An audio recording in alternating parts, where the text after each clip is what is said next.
Hello everybody, welcome back to the channel and welcome to a new real-life car preview. As you can see, I'm in sunny and pretty hot Rotterdam right now for the introduction of the BYD Dolphin G DM-i. This is the latest addition to the BYD lineup, and it comes as a plug-in hybrid.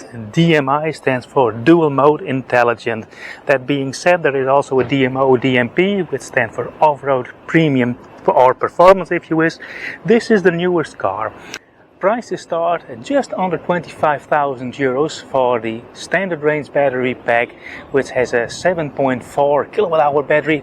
I will correct this in screen if I'm mistaken, which has a 40 kilometer EV range and a total range with fuel of 1020 kilometers. This version has a larger battery pack, 18.2 kilowatt hours, which offers a 105 kilometer EV range, which is pretty substantial, and the total range is 1040 kilometers. So let's have a quick look around and see what this car is all about. This very bright orange color is only available in the Netherlands, and while we're currently in the middle of the Soccer World Championships, everything you see is orange. Let's look at the front first a little bit. So this is the Ocean Line family face. I have to say this correctly because BYD has named a lot of their cars after sea animals. So this is the Dolphin G. We also have a dolphin. We have a seal, a sea lion and such. Those are larger cars, and this is their new B segment hatchback, and it has to compete with cars like the Renault Clio, the VW Polo or the Toyota Yaris for that matter. It's a compact car. It's 4 meters and 16 centimeters long, wheelbase of 2 meters and 60 centimeters.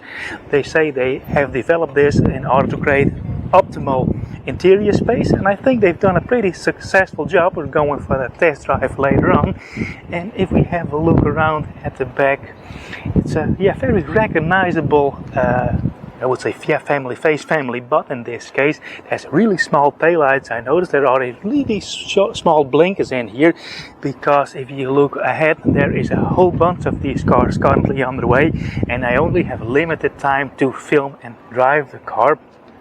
So anyway, B segment plug-in hybrid, the only one in this segment, with a pretty substantial range if you opt for the larger battery pack. Prices start, as said, just on 25,000 euros, and just under 28,000 euros you get this version with a larger battery pack. BYD has A, B, C trim levels: Active, Boost and then Comfort, which is this version. And for the Dolphin G they also add a Sport model with a sporty trim up. As you may expect from a Chinese manufacturer, it comes with a whole lot of stuff on this car, but I'll put together a little segment showing you the details and tell you what the trim levels are all about and what the prices are. Disclaimer: the prices mentioned are for the Dutch market only. We get 4 trim levels. The Active starts at 24,990 euros, and that is the only version that comes with a smaller 7.4 kilowatt hour battery pack and a range of 40 kilometers pure electric. The second trim level is the Boost for 27,490 euros. Up next is the Comfort, the car shown in this video, for 28,990 euros. The top trim level is the Sport for 29,990 euros. The sunset orange color you see in this video is, as said, exclusive to the Dutch market and comes without any additional cost. Furthermore, BYD offers Ocean Blue, Obsidian Black, Skiing White, Time Grey and Oxford White with an additional cost of 750 euros. Looking at the specs of the trim levels, as said, the Active comes with a smaller battery pack, 16-inch alloy wheels, cloth upholstery, and it has a slow charger only AC charging, which charges the battery from 15 to 100% in almost 3 hours. It has USB-C ports in the front, an 8.8-inch digital gauge cluster and a 10.1-inch central touchscreen, but it also comes with Android Auto and Apple CarPlay. The second trim level is the Boost, which has an 18.3 kilowatt hour battery, which offers 105 kilometers of range and a combined range of 1040 kilometers. Fast charging can be done with 156 kilowatt DC charging, which charges the battery from 10 to 80% in 26 minutes. Also upgraded is the central touchscreen, which now is a 12.8-inch touchscreen.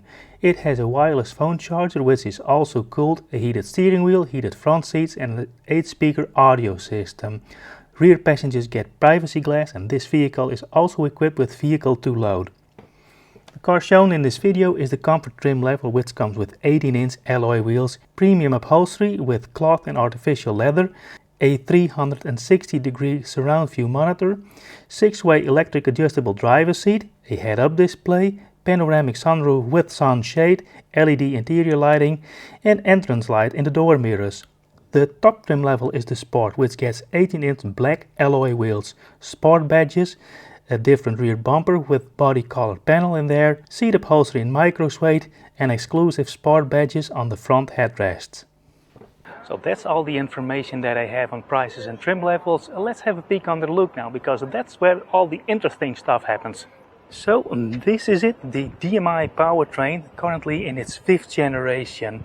BYD also brought their first DM-i car, which was actually the very first mass-produced plug-in hybrid, and they delivered that model from 2008 on, and that was way before Toyota and Mitsubishi started producing and selling plug-in hybrids. On a little side note, to be historically correct, Renault was actually the very first manufacturer to produce a PHEV, and that was with the Kangoo ZE, but that car was only built in a very limited production run of 115 cars. So back to the engine now. So the heart, if you want to call it, is the 1.5 liter Xiaoyun engine, which is a 1.5 liter 4-cylinder with a maximum thermal efficiency of 43%, which is pretty substantial. And they achieved it by very large amount of EGR, and the EGR unit is behind here. I'll show some detailed photos that I have of this engine. There is a double EGR cooling, so the exhaust manifold is cast in, that gets cooled. Then we have a water-cooled EGR that runs into the intake, and they use up to 25% EGR into the intake gases. Engine runs in Atkinson cycle. There is also a turbocharged version of the 1.5 liter, and that runs in Miller cycle, but that's a subject for a new video. And underneath here is the transmission, which holds a generator and electric motor. When the car is driving, the electric motor always runs. It cannot be disconnected from the wheels. The engine is always connected to the generator, cannot be disconnected, and it can run in basically 4 main modes, and it can very quickly adjust between those 4. So the first is EV mode. As said, this car can do 105 kilometers in EV mode. Then you have the series hybrid, where the petrol engine drives the generator.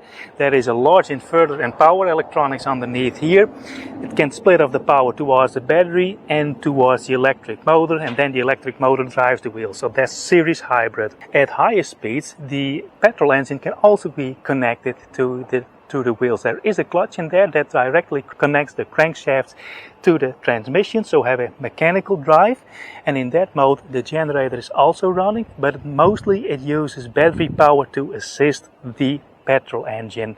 And at real high speeds the petrol engine can take over and can basically run in petrol mode only, but as said, the generator is always spinning when the engine runs, and as long as the wheels drive, the electric motor is running. Unfortunately, I haven't been able to test what it can do, and especially what fuel economy is. That will become in a later test. For now, this is the information that I wanted to share. This is a very interesting powertrain, and I think this really shows what Chinese manufacturers are capable of.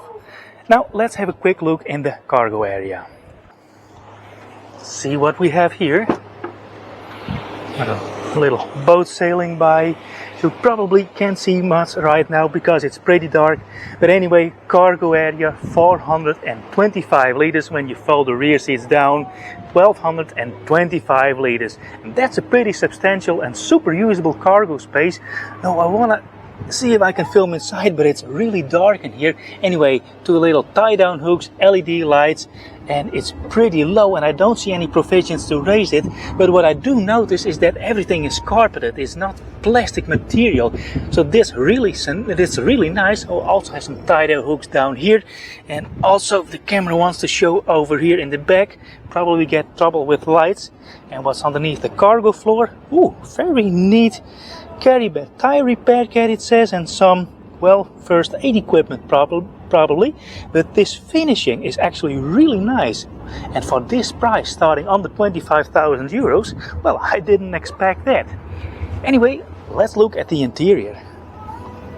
Now, a warning ahead, I've been driving this car and all my camera gear is in here. I want to keep this short, so let's have a quick look at the interior. Later on I will do a good and fully detailed video.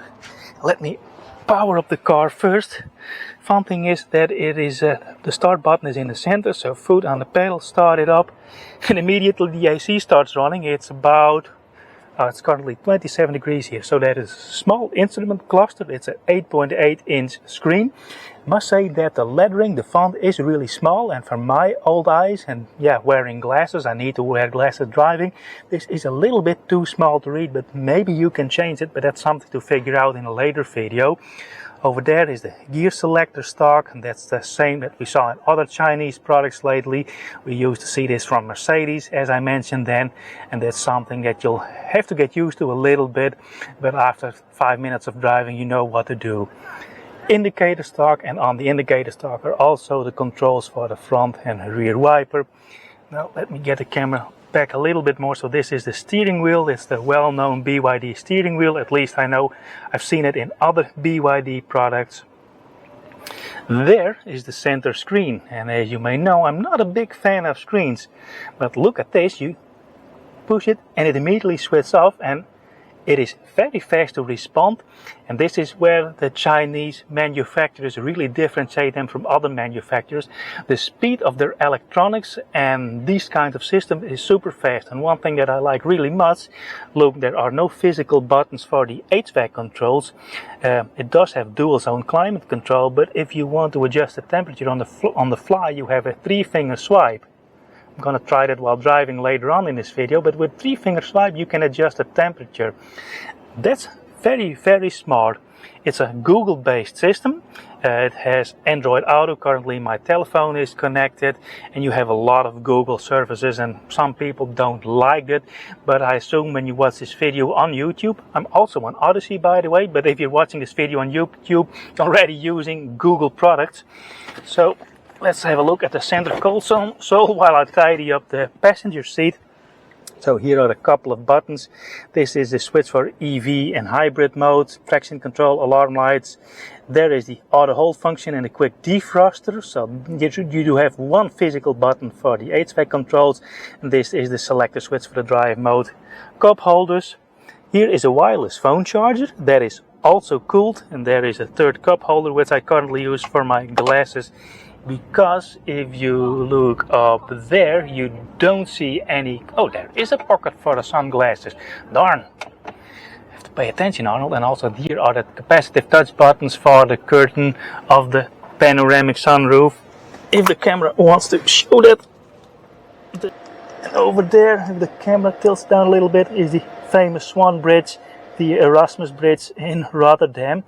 Anywho, I have done a little bit of driving already now, so I can say that the adjustability of the seats is good. Also support is good. They are heated from the second trim level, and it also comes with a heated steering wheel. But as you may expect in the C segment, we don't have ventilated seats, but it wouldn't surprise me if BYD would put that on offer later on. Thing that I also like is that we have physical buttons for, of course, the window controls, but also for the door mirrors and a push button. I've seen that hidden in menus in a touchscreen, and that's far from ideal. And I also noticed there is the push button for the tank release. And where is the tank? Probably on this side of the car, but it doesn't respond right now. Let's have a quick look in the back and see how far this door opens. Not to an almost 90-degree angle, but that doesn't matter. So I have the driver's seat currently set to my driving position. Well, I have to pull my feet a little bit in. I cannot stow my foot under the driver's seat, but for a B segment, ingress and egress is already much better than in a Toyota Yaris, which in my opinion is the worst in this segment.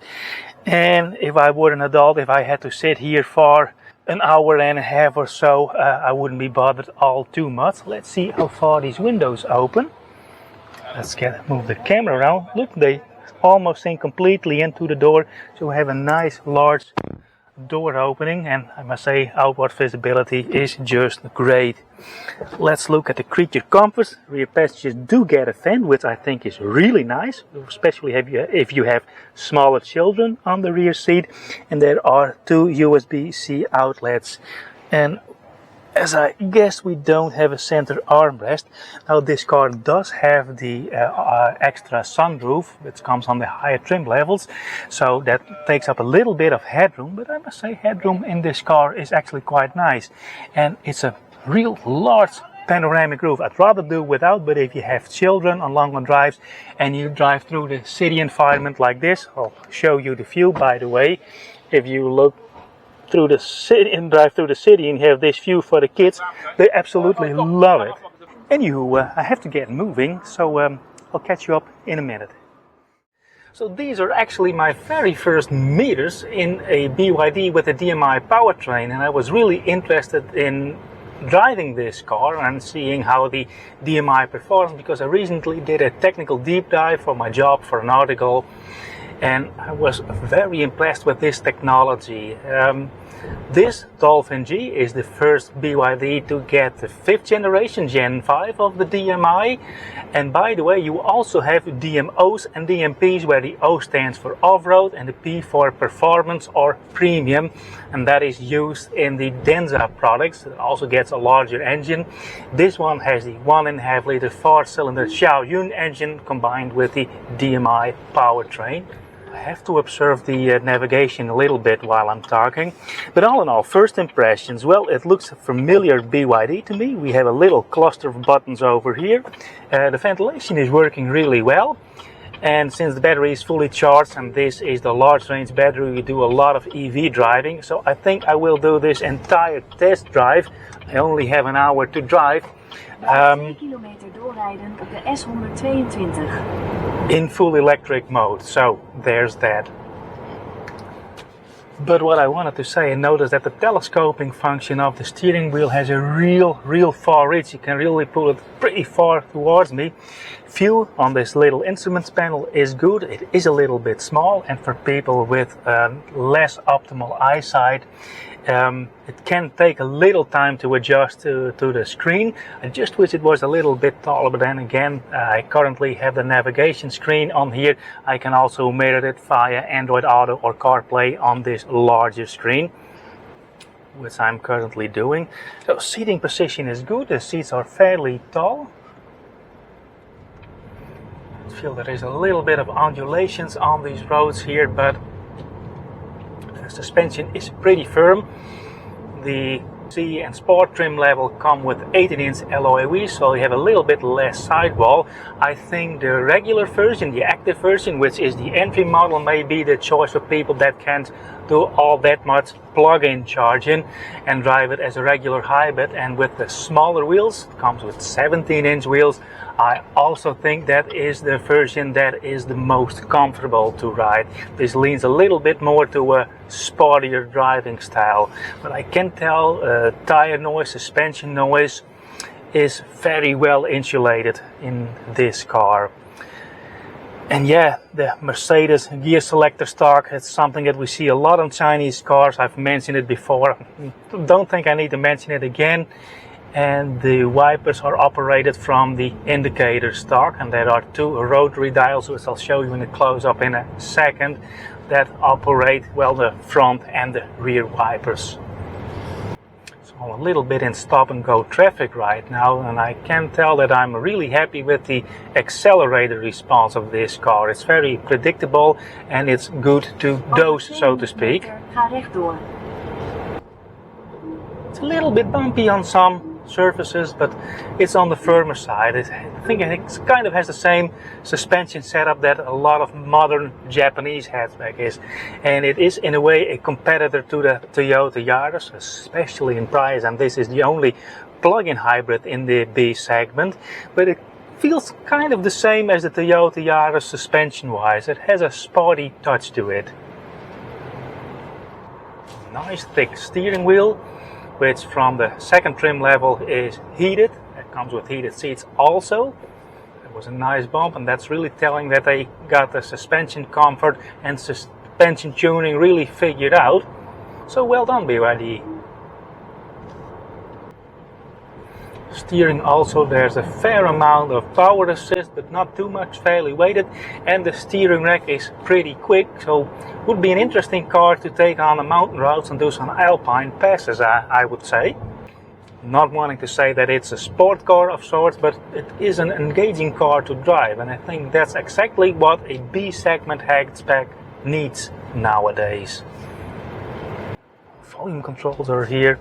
Yeah, I'm figuring this out on the fly, but if you know a little bit about cars, it's very easy to figure out how things work, and I must say that this infotainment screen is just super fast to respond, and if you want to put it off, there is an off icon, you touch it and it goes black right away. Not sure if you can see it on camera, but and I think that is the big benefit that Chinese manufacturers have over other manufacturers, is the speed and the way their infotainment systems, their screen operated functions work. This is really something that I hadn't experienced before, being so fast and so fairly easy to operate.